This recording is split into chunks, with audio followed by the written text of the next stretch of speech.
I think we are at a point where we need to really truly understand how important something like a supplement is as opposed to food or lifestyle, because supplements are designed around very specific research and science. And of course, the effort of gathering the information, doing the work clinically. Whereas a lot of us can create a dietary recommendation that really focuses on whole foods. And as long as it's organic and well maintained whole food, we're going to experience a benefit. We're definitely going to benefit physiologically from a food, but a supplement, including probiotics or prebiotics or herbal or nutritional, they need to be designed around very specific understandings, because where you see that the social media world is, they say, okay, I have this, product X, and product X will transform your health. It'll make your gut amazing, or even some of the more extreme things that make our life challenging.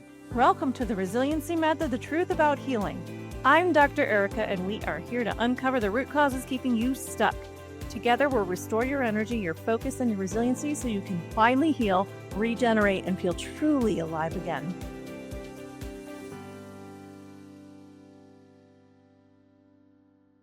Millions of people are buying supplements through online ads, social media influencers, and editorial content that's looked to be professional and all-knowing. And some feel a little better, maybe enough to keep buying, but feeling somewhat better is not the same as actually getting better.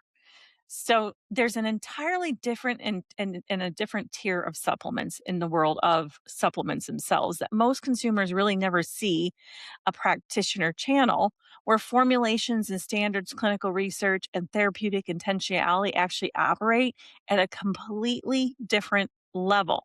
Well, welcome to the Resiliency Method, the Truth About Healing podcast. I'm Dr. Erika, and today I'm joined with Dr. Shayne Morris for this conversation. The better question we're asking today is what's the difference between supplements designed to sell and supplements designed to heal?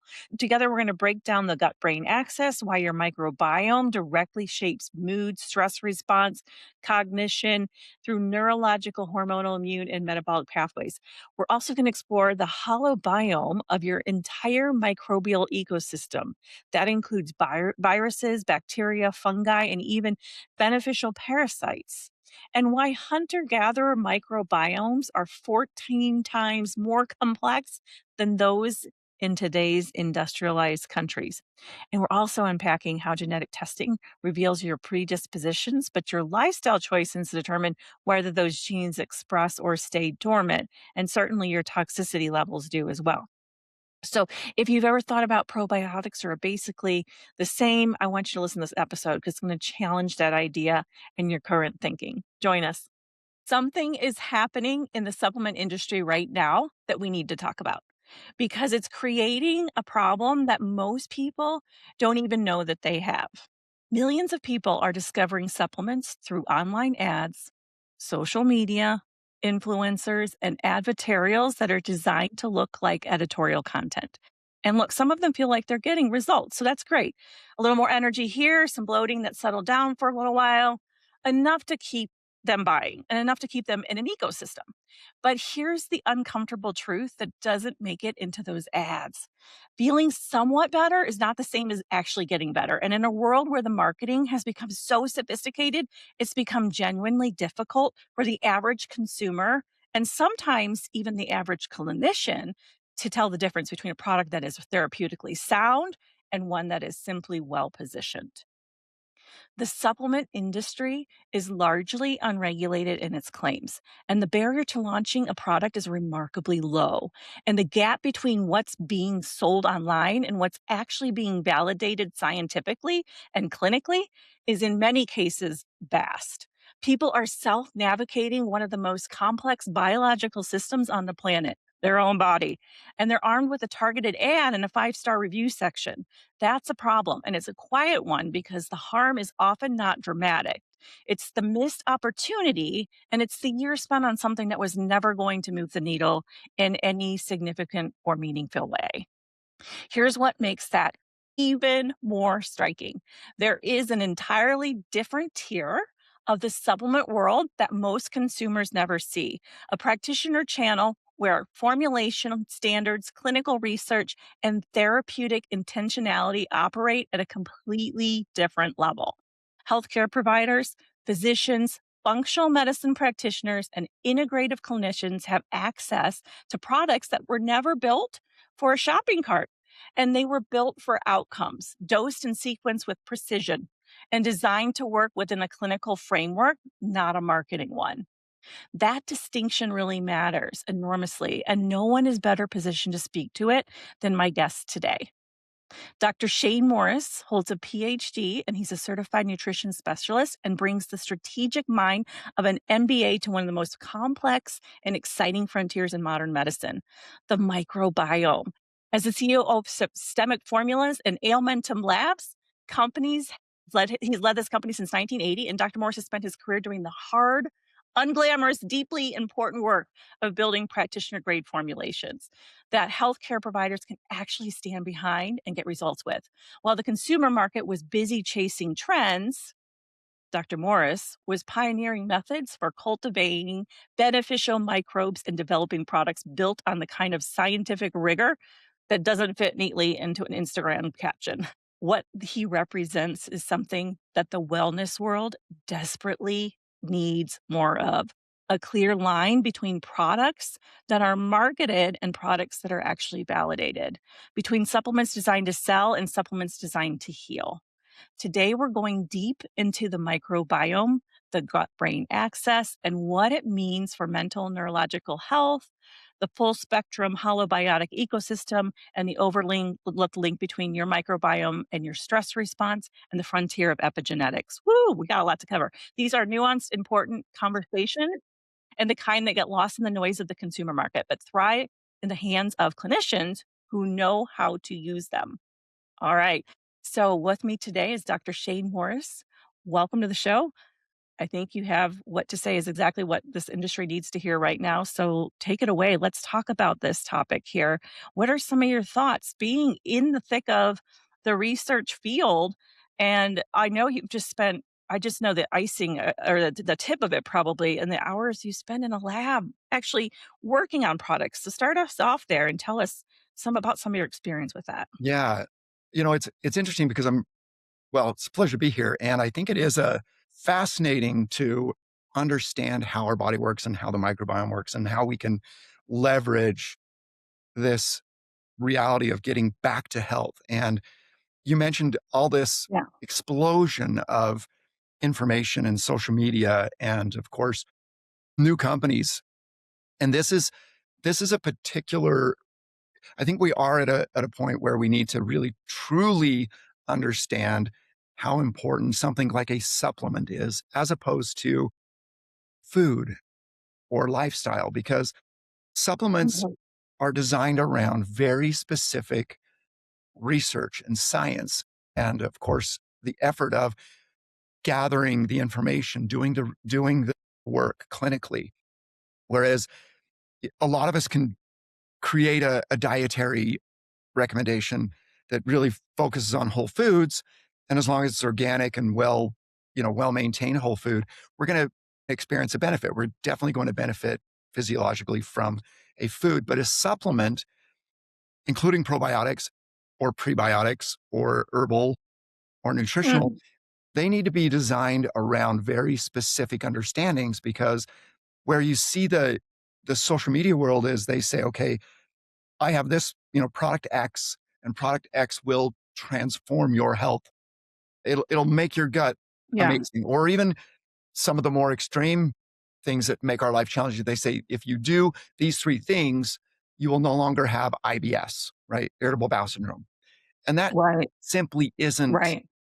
an honest and straightforward. It's a manipulation of what we do and what we need to do to make things Yeah. truly beneficial to the patients. And now, when I say that, that's the public, right? When we see It's social almost like media. an ounce of truth, right?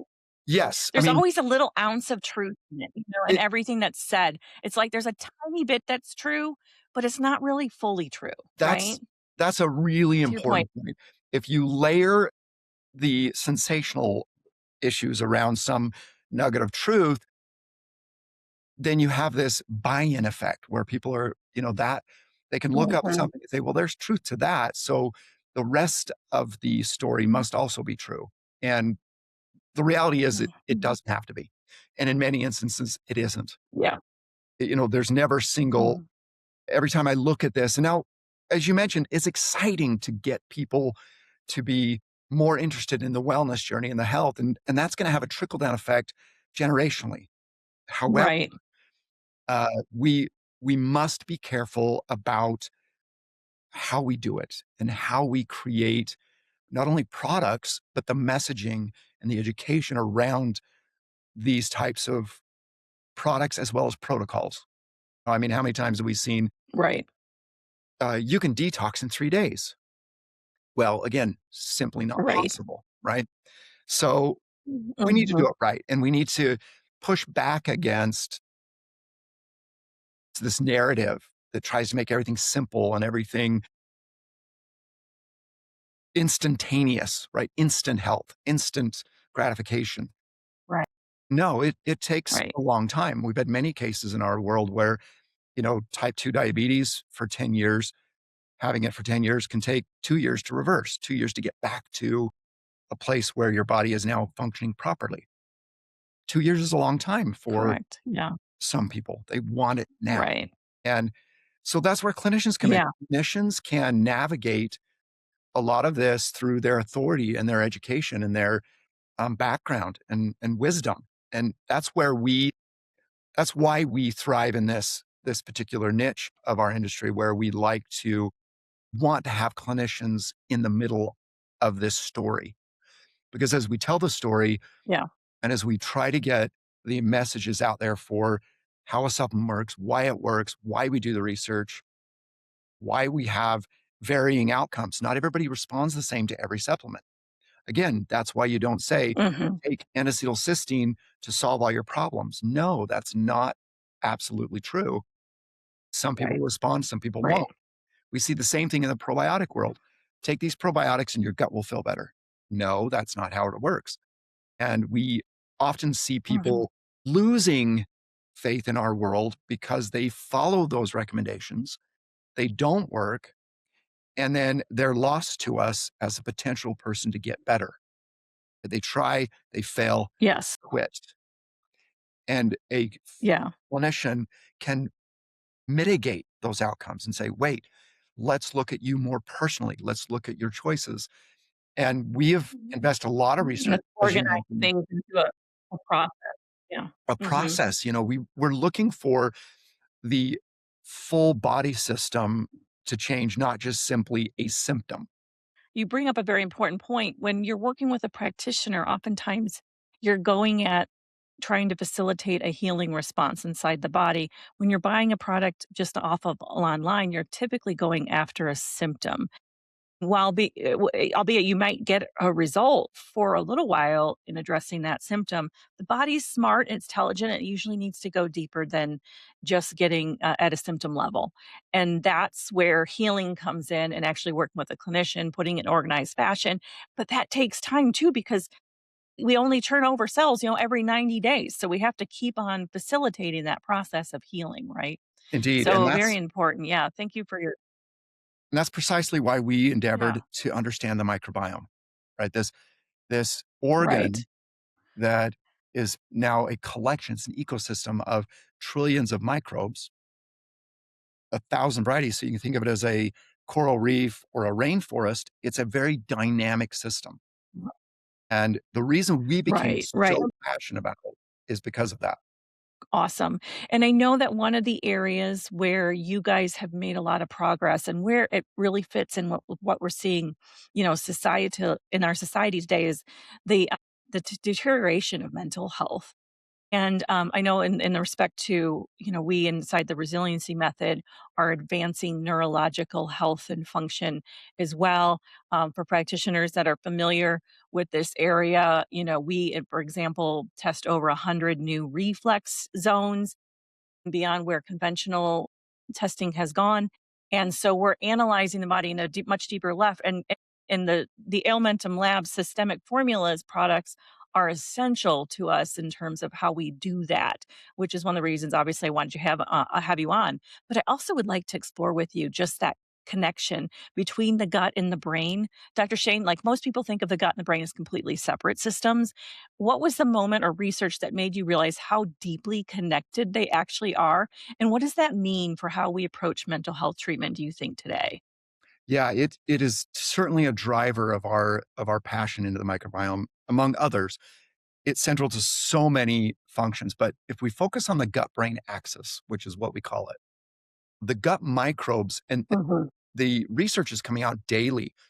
When you look at this system, this beautiful interconnected system where the gut microbes communicate directly with the brain, and they do it through neurological, hormonal, immune, and metabolic pathways. They shape our mood, our stress response, our cognition. And conversely, one of the ways in which this has been more specifically uncovered is when you have disturbances in the gut brain axis via the microbiome. This can be traced back through depression, anxiety, and broader neuropsychiatric and Mhm. neurological disorders. Let me put that in a different way. When we look at the gut microbiome of people who have and are suffering from depression, anxiety, other neuropsychiatric or neurological disorders, their microbiome looks differently than people that don't have these same issues or are facing these same challenges. And that's gone from, animal models to humans.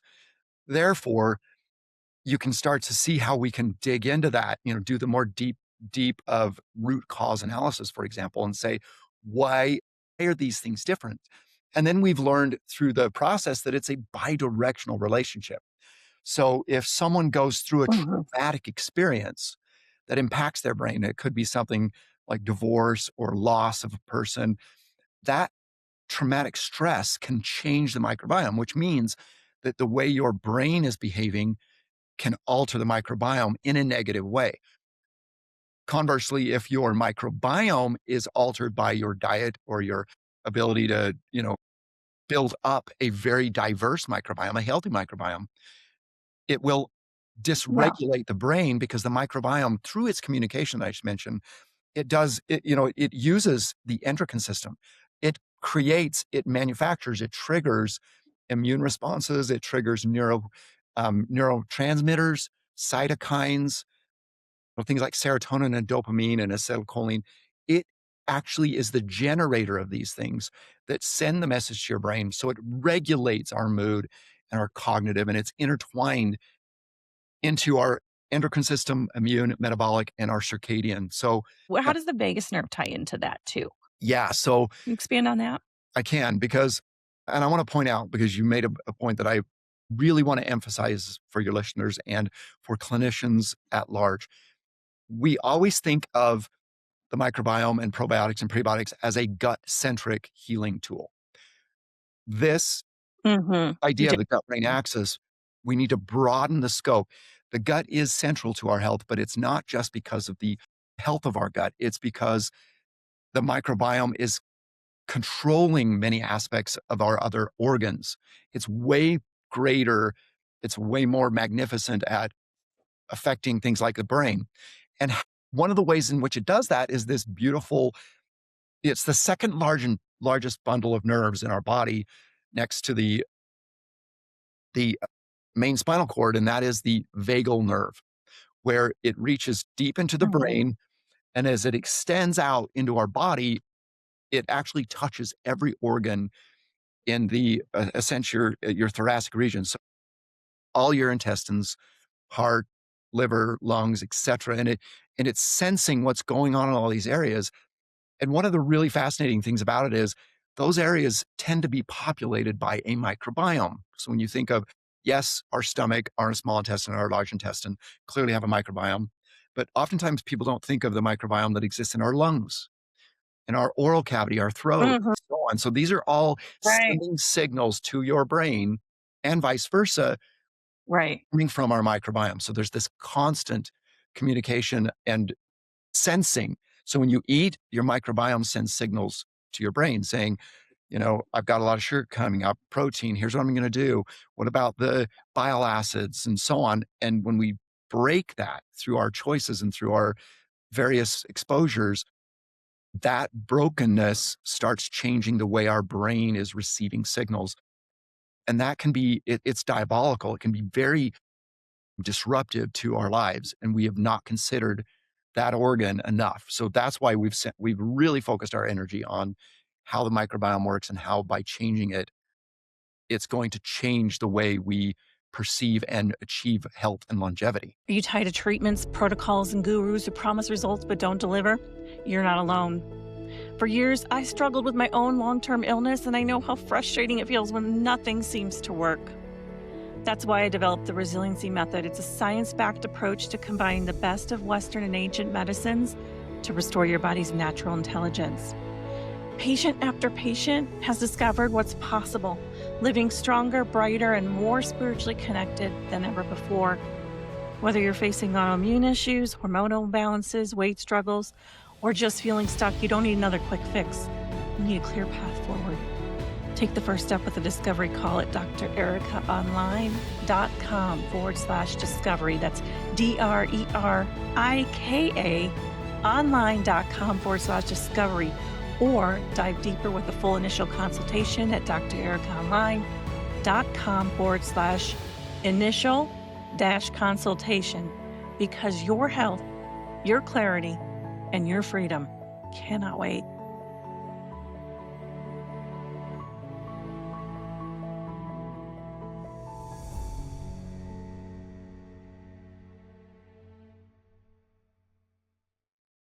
Absolutely. Yeah. I mean, that's a big focus of the resiliency method. We are looking at what is contributing to poor vagal tone in people's bodies. And we're really focused on increasing the tone and the function of the vagus nerve as a big piece to fixing the nervous system, because it is such a important connector.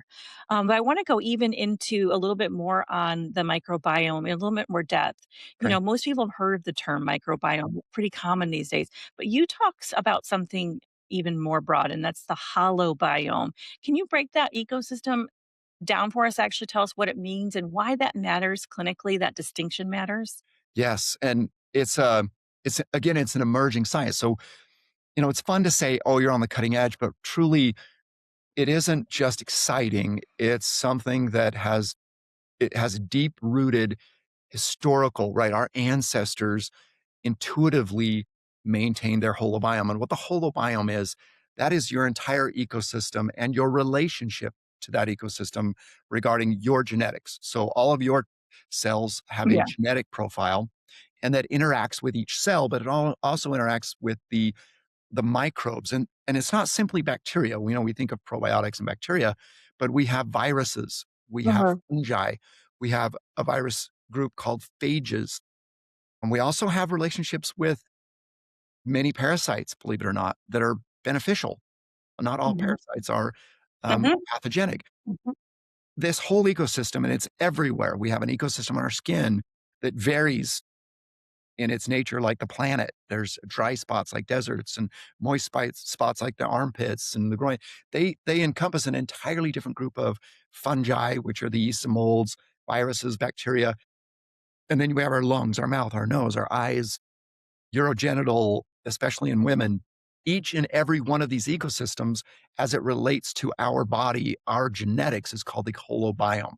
So it essentially means all of the microbes, all of the human tissue, and how they interact, that's called the holobiome. And we're called a holobiont, right? Now, that's also true for every other animal on the planet. There's a holobiome for a whale, there's a holobiome for an insect, and even a rainforest has a holobiome that needs to be maintained in a very delicate balance. And we've seen what happens when we unbalance something in our geographical or in our world. That's happening to us. When we imbalance this ecosystem, we experience a Yeah. lot of problems. I love that you make that distinction for people, that it's not like there's one recipe in your body for a microbiome. That depends on what area you're working with and what that area is needing to do, where it's located, and the distinctions that can really affect that. One of the ways that we look at biome balance too. And from a Chinese medicine perspective, we call that damp heat when there's a imbalance, I would guess is would be a better word, imbalance in the biome itself. Chinese medicine would call that a damp heat pattern. We look at that too from a damp heat toxin scenario too, because what we've seen is that the exposure to a lot of toxins over the last century or so has really contributed to what kind of, imbalance you have in those holobiome itself. So our angle is really to work with the body to open up some of those things that are leaching into the area itself and changing the structure of that. And I think that's also where some of your products really help us along the way because while we're working toward getting the encapsulated toxin revealed by the body, which it won't do until you bring up the surrounding tissue, you improve the biome, it won't do that as safely until the body feels like it's really safe to do that. So we have to rely on these tools for a while as we're kind of overcoming and moving the body and the nervous system and the brain through different healing cycles. So very important, and we're always constantly managing it. So I love that you really can explain that and just make that distinction clear. I want to take this too into that part you mentioned about the holobiome and the DNA and the genetic aspect. And I know you guys are doing some things right now with being able to analyze that, some incredible tools. So tell us a little bit more about that aspect and how you're measuring and evaluating that.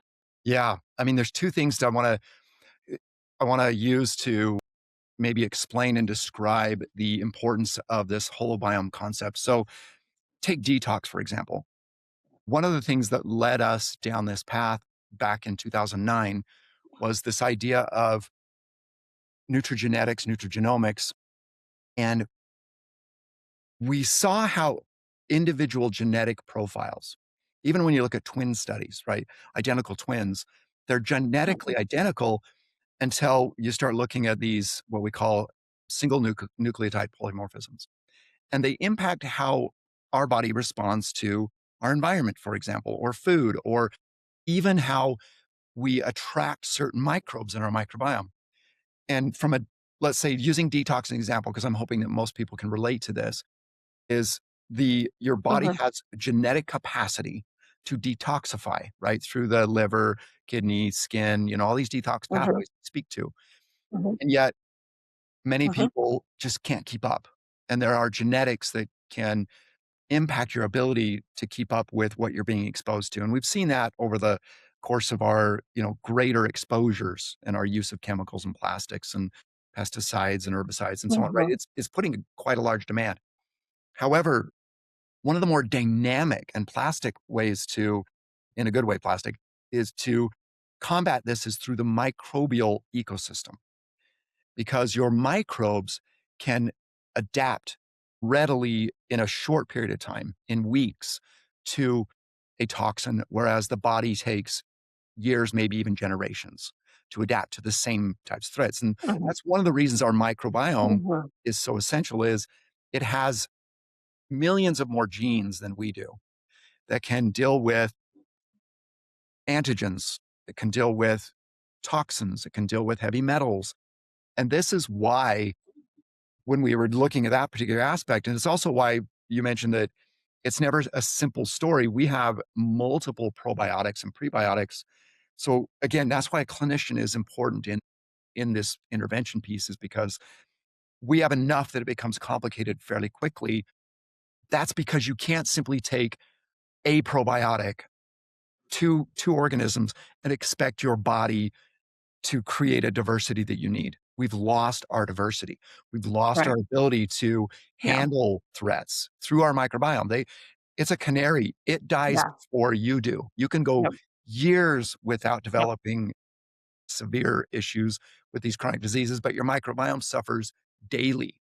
If I take a regimen of an yeah, antibiotic, I'm wiping out key organisms that I need to bring back if I want to get back to health or if I'm exposed to something. And so on that yeah, detox absolutely, pathway, these microbes are being used. We're now finding microbes that can metabolize plastic. We have microbes that can help you eliminate heavy metals. And so this is yeah, a tool, right? This is an ecosystem that is so adaptive. And it's mhm, why we were able to live on islands and near volcanoes and live in Iceland and the Arctic, our microbes help us adapt very quickly. And that is the brilliance of it. Right. And we've spent the last 70 years killing our microbes. And that's why we want to bring them Mhm. back in order to bring back health. And they're so central to And this. you were telling me yeah, I remember you telling me in another separate conversation about how there were different biomes that were studied across the US, that there's, some research that indicates the most optimal biomes. I feel like I remember something about a kid being studied. Is that ringing a bell to you in terms of what some of the pathway that was led to some of this discovery and this research that's contributed to your product formulations? Yeah, of course, we started this in 2009, where we introduced the term microbiome long before it was a popular social media term. And of course, Right. probiotics even date back further than that. The key difference, right? The fundamental difference between what we do and generalized probiotics is that we work off of human-based organisms, whether they be lactobacilli, whether they be Prausnitzi, Akkermansia, Bifidobacterium, and so on. We Mhm. have these are human-centric. Most probiotics are based on Yeah. fermented foods, dairy, and that a lot of benefit comes from those. So don't get me wrong, I love fermented foods. I love these transient organisms, Mhm. soil-based organisms, but they're just part of the story. They're part of the journey that we need to take everybody through to get back to where we need to belong. And yeah, when you look at data that's been accumulated through many microbiome researchers, that you see microbiomes of people that are still living hunter-gatherer lives are 14 times more complicated than microbiomes in industrialized countries. The idea of Interesting. Yeah. Bacterium infantis, where babies are being born in United States and in Europe, and moms don't have that organism anymore, which they pass on to the baby early on, whether it be through breastfeeding and or the vaginal birth. They lack that organism, which is one of the main organisms that helps them digest breast milk. So we're getting these extinction events that we need to bring back. And yes, the research has taught us that we not only need to look at the obvious, which is our food sources and how to bring that back and how to modify our microbiome through that approach, but also through a more of a supplementary, which is the idea of bringing back these organisms in a directed way. Because you won't get these from just food, right? These are passed from human to human, sometimes animal to human, but they're what we call commensal. They live with us for a lifetime. Whereas other organisms come and go, they benefit us, but they come and go. In order to bring those back, this is where our research lies in bringing back these organisms that we've lost over the almost a century of our life choices. And the research tells us this. The research Exposures. shows us this. Yeah.